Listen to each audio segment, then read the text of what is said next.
আমাকে চেয়ারম্যান সাহেব প্রশ্ন করেছে আহলে হাদিস কারা। পৃথিবীর কোথাও এখন আহলে হাদিস বলতে কিছু নাই, যেটা আছে এটা লা মাযহাবী, ফিরকা লা মাযহাবিয়া। আহলুল হাদিস কারা? আহলুল হাদিস বলা হতো বুখারী, মুসলিম, তিরমিজি, নাসাই, ইবনে মাজাহ, আবু দাউদ, ইমাম জুহরি, আব্দুল্লাহ ইবনে মুবারক, সুফিয়ান ইবনে উয়াইনা, সুফিয়ান সাউরি, এইরকম যারা মুহাদ্দিস ছিলেন 1000 বছর আগে, 1200 বছর আগে, 1250 বছর আগে, তাদেরকে বলা হতো আহলুল হাদিস। কি করতেন তারা? তারা যেখানে হাদিস পেতেন যেতেন, হাদিসের সনদ সহ হাদিস সংগ্রহ করতেন, সনদকে যাচাই বাছাই করে দেখতেন হাদিসটা সহিহ না জাল, তারপরে হাদিসের কিতাবে লিপিবদ্ধ করতেন। তাদেরকে বলা হয় আহলুল হাদিস। এই আহলুল হাদিস যারা, এদের মধ্যে ইসলামিক ঐতিহাসিকদের মতে সর্বনিম্ন যাকে ধরা হয় মুহাদ্দিস হিসেবে তিনি আব্দুল হক মুহাদ্দিস দেলভি, 450 বছর আগে ইন্তেকাল করছেন। এরপর পৃথিবীতে কোনো আহলে হাদিস, আমরা হাদিসের অনুসরণ করি। কথা বুঝতে পারছেন? আর যারা আহলে হাদিস ছিলেন তারা নিজেদেরকে আহলে হাদিস পরিচয় দিতেন না। যেমন একজন মুফাসসির কি বলে, যদি জিজ্ঞেস করেন এনায়েতুল্লাহ আব্বাসী আপনি কি, আমি বলবো আমি মোহাম্মদ এনায়েতুল্লাহ আব্বাসী, না বলবো নাম বলবো মুফাসসির, এটা বলবো? আমার কাজ হচ্ছে তাফসীর করা। তো যারা নিজেদেরকে আহলুল হাদিস বলতেন তারা নিজেদেরকে ফেরকা হিসেবে পরিচয় দিতেন না যে আমরা আহলুল হাদিস।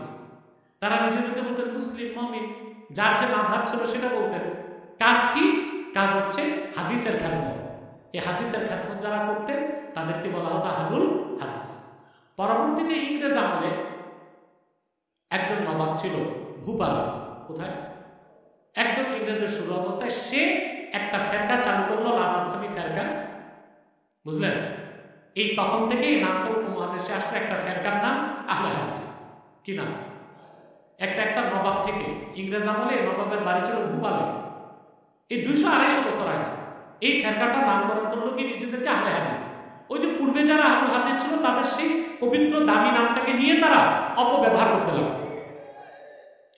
পরবর্তীতে বাংলাদেশে এই ফেরকাটা এখন একটা অবস্থান গড়ে তুলেছে। তবে তাদের সাথে বহুবার আমাদের সংলাপ বৈঠক হয়েছে, প্রতিবারই তারা ভুল স্বীকার করেছে, আলহামদুলিল্লাহ। এবং আমি ডক্টর আসাদুল্লাহ গালেবের ছেলেও আমাকে রিকোয়েস্ট করেছিল যে কাদা ছোড়াছুড়ি না করে আপনারা বসেন, আপনি বসেন, আমার বাবাও বসুন। আমি বলেছি যখন তোমার বাবা বসতে চায় আমি বাহাস বা তর্কে যাব না, সংলাপে বসবো।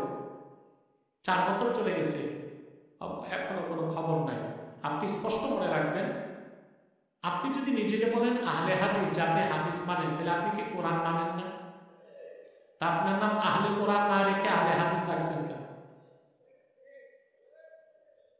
তাহলে আপনাকে কোরআনও মানতে হবে, হাদিসও মানতে হবে।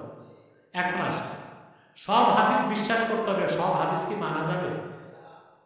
আল্লাহর হাবিব সাল্লাল্লাহু আলাইহি ওয়াসাল্লাম ১৫০০ বছর আগে আল্লাহর হুকুমে 11টি বিয়ে করেছেন, এটা হাদিস কিনা? বুখারীতে আছে কিনা? বিশ্বাস করতে হবে কিনা? কিন্তু এই হাদিসটা আমল করতে পারবো? আমাদের জন্য 4টা।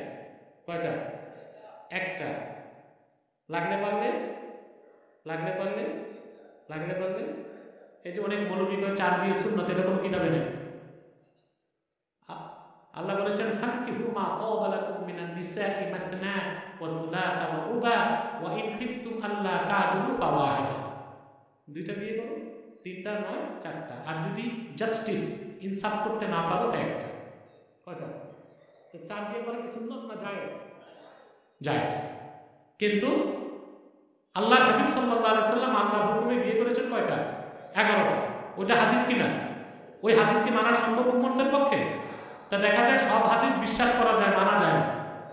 সব সুন্নাত মানতে হয়। এই জন্য আমাদের নাম আহলে হাদিস না আহলে সুন্নাত। আসেন আরেকটা উদাহরণ দিই আপনাকে। বুখারী শরীফের হাদিস, রাসূলুল্লাহ সাল্লাল্লাহু আলাইহি ওয়াসাল্লাম বলেছেন, হাদিসটি বর্ণনা করছেন হযরত ওমরের ছেলে, না হযরত ওমরের ছেলে ইবনে ওমর। ইবনে ওমর থেকে বর্ণনা করছেন নাফে। নাফে বলেন যে আল্লাহ হাবিব সাল্লাল্লাহু আলাইহি ওয়াসাল্লাম হুকুম করেছেন নামাজের রুকুতে সাজদায় ওঠার আগে, যাওয়ার আগে রফিয়া দেন কি করতে। এই হাদিসটা বুখারী শরীফে আছে। কথা বুঝুন, বর্ণনা করছেন কে? আব্দুল্লাহ ইবনে ওমর। কিন্তু আমরা হানাফি যারা, তারা কি রফিয়া দেন করি? একবার করি, বারবার করি? কেন করি না? আমরা হাদিস পেয়েছি আব্দুল্লাহ ইবনে আব্বাস থেকে। আব্দুল্লাহ ইবনে আব্বাস যে হাদিস বর্ণনা করছেন ওইটা আবার আছে বুখারীর ওস্তাদ আহমদ বিন হাম্বল যে মুসনাদ সংকলন করছেন মুসনাদে। হাদিসটা কি? আব্দুল্লাহ বিন আব্বাস বলেন, আশারাতুন মান শাহিদা লাহুম রাসূলুল্লাহ সাল্লাল্লাহু আলাইহি ওয়াসাল্লাম আল জান্নাতা মা কানু ইয়ারফাউনা আইদিয়াহুম ইল্লা ফি ইফতিতাহিস সালাহ। আব্দুল্লাহ বিন আব্বাস বলেন, আমি আশারা মুবাশশারা 10 জনের পিছে নামাজ পড়ছি, তাদের একজনকেও কোনোদিন আমি একবার তাকবীর তাহরিমা ছাড়া দ্বিতীয়বার হাত তুলতে দেখিনি। এবার আসেন, একটা হাদিস আসছে বুখারীতে ইবনে ওমর থেকে রফিয়াদানের পক্ষে,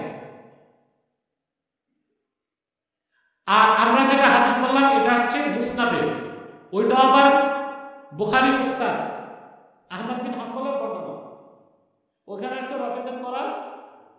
এখন কোনটা আমল করব? দুইটাই তো হাদিস, কথা বলেন।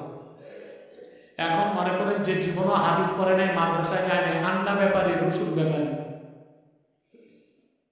চাইনার আলমদার, এ যদি কয় আমি মাঝহাব মানি না হলে হাদিস, এটা কি হয়? এর মাথায় সুপারি রেখে ওটা দেওয়া দরকার না? আরে ভাই, দুটাই সহি হাদিস, এখানে মাযহাব লাগে। আমরা কেউ ব্যক্তি আবু হানিফার পূজা করি না, আবু হানিফার অনুসরণ করি না, তার ব্যাখ্যাটা নিছি। কি নিছি? তার ব্যাখ্যাটা নিছি। এখন ইমাম আজমের ব্যাখ্যা কি? ইমাম আজম এবং অন্যান্য ইমামগণ উসুলে হাদিসের মাধ্যমে দেখছেন কোন হাদিসটা নাসেখ, কোনটা মানসুখ, কোনটা রহিত, কোনটা রহিতকারী। নাসেখ এবং মানসুখ হিসেবে দোনো হাদিসকে বিশ্বাস করা ফরজ, কিন্তু আমল করতে হবে নাসেখের উপর, মানসুখের উপর আমল হবে না। এই জন্য আহলে হাদিস হওয়া যায় না, আহলে সুন্নাহ হওয়া যায়।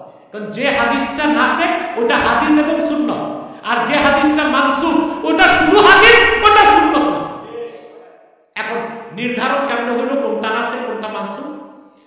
রেজাল প্রণেতাগণ দেখেছেন যে আব্দুল্লাহ ইবনে আব্বাস রাবি, ওনার চেয়ে বয়সে বড় ছিলেন আব্দুল্লাহ ইবনে ওমর। তা আব্দুল্লাহ ইবনে ওমর রফিয়াদানের পক্ষে হাদিস বর্ণনা করছেন, আর আব্দুল্লাহ বিন আব্বাস রফিয়াদানের বিপক্ষে হাদিস বর্ণনা করছেন। উসুলে হাদিস হচ্ছে দুইজন সাহাবী থেকে যদি হাদিস বর্ণিত হয় আর দুই হাদিসের তাআরুজ থাকে, তো যে সাহাবীর বয়স কম তার বর্ণিত হাদিসটাকে ধরা হবে নাসেখ, রহিতকারী, আর যে সাহাবীর বয়স বেশি তার বর্ণিত হাদিসকে ধরা হবে মানসুখ, অর্থাৎ রহিত। দোনোটাকে বিশ্বাস করতে হবে, একটাকে আমল করতে হবে।